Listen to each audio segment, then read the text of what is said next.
There goes Bill. There goes JJ. Nobody wants to hang out with me? What about you? Can we be friends? Can we be friends? Oh, come here. Hi, Rick. No, Rick's gonna leave me too. And he tripped and hit his face. And he's literally stepping on Sebastian's face. So alligators like to cuddle with each other. They don't like to cuddle with people. Look at him. They're just like, don't touch me. Jeez, please. Hi, Sebastian. Hi, buddy. Hi, big fella. What are we doing, huh? Look at that big guy. Look at this big guy, huh? He's like, just go away, human. We don't like humans. We don't like your kind around here. Sebastian. He's being pretty tolerant though. He's not being too bad. So then people always ask like, oh, you know, like can he feel it when I'm touching him and everything like that? Of course he can feel it. Does he like it? What do you think? Look at him. He's like, no, come on, don't leave me. Hang out with me. We're trying to do a video. Wait a minute, he's just like, I don't like you. You're a human. We don't like your kind. Oh, come on. We're friends, huh? We're not friends.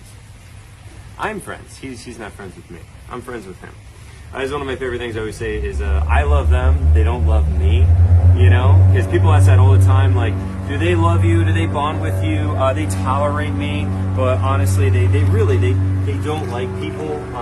He'll let me do this kind of stuff. He'll let me hang out with him. But he definitely doesn't like me or bond with me. Like, he's not a dog. That's basically where I'm going with that, you know?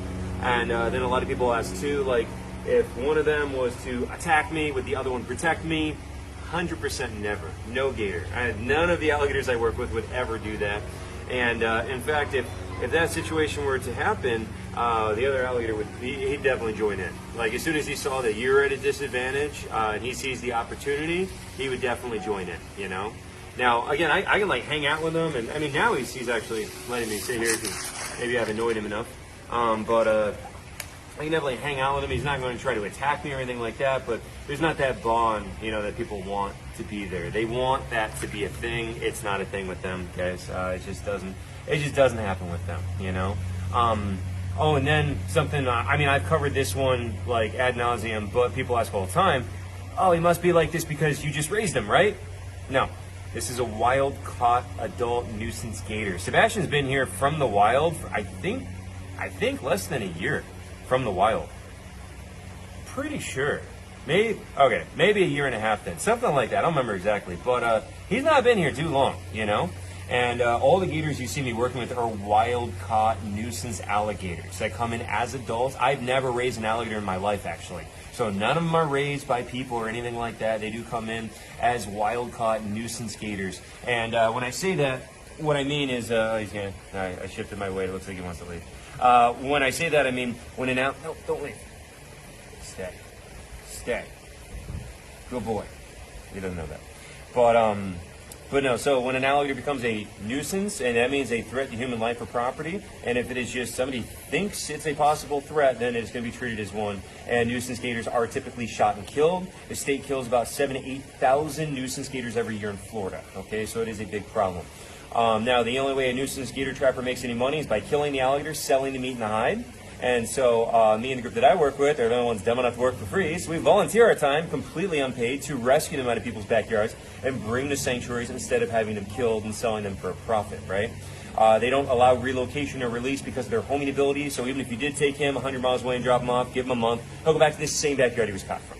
Okay, so they just don't allow that in general.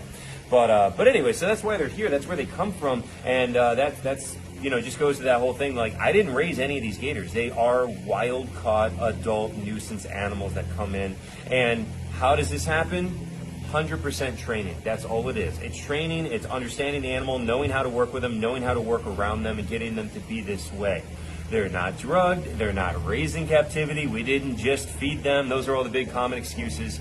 I swear, whenever you do something that people might find impressive, instead of giving you any credit, they look for every single reason to discredit it other than maybe you know what you're doing, right?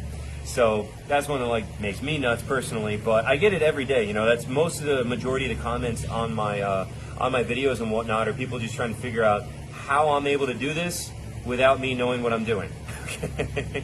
And so that's why I just like to kind of go over that, kind of cover that, you know, and also to prove a point that you can train any gator too.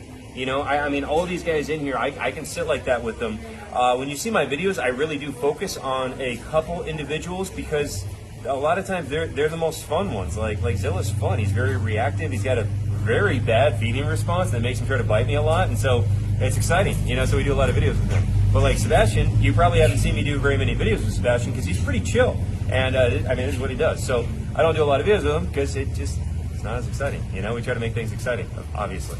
But yeah, I haven't had any gator I've ever met that we caught that I couldn't train to some degree. You know, some of them definitely take longer than others. There's very much an individual aspect to it. Some of them, within a week or two, I've got them almost like this. I've had some 6 months later, full on trying to kill me still. Okay, so there's definitely some variability in there, but with enough time, any of them do come around. Oh, and then the big one too, everybody's gonna say is, well, what if he turns on you? Then I'm gonna do the same thing I did when I caught him. Well, I didn't catch him specifically, but when I catch any wild alligator, I think people see me working with an animal that I've trained and I've got to be chill, and they're like, oh, he must only be able to do that with a trained one. I catch them out of the wild myself, guys. In many different countries too, not just gators. Talking about crocodiles, I work with 12 different species of crocodilians, all the way up to a 16-foot saltwater crocodile I used to do hand feeding shows with. I've caught 15-foot crocodiles in Costa Rica. So when everybody's like, oh my God, if he turns on you, you're gonna die though. No, I'm gonna react, and I know what to do because I've done this my whole life. Yeah. Anyways, we beat that one to death enough, but I get it all the time. That's why I go over it. But anyways, guys, leave a comment. Let me know what you think. Have any questions about the video, stuff like that. And we'll see you in the next one.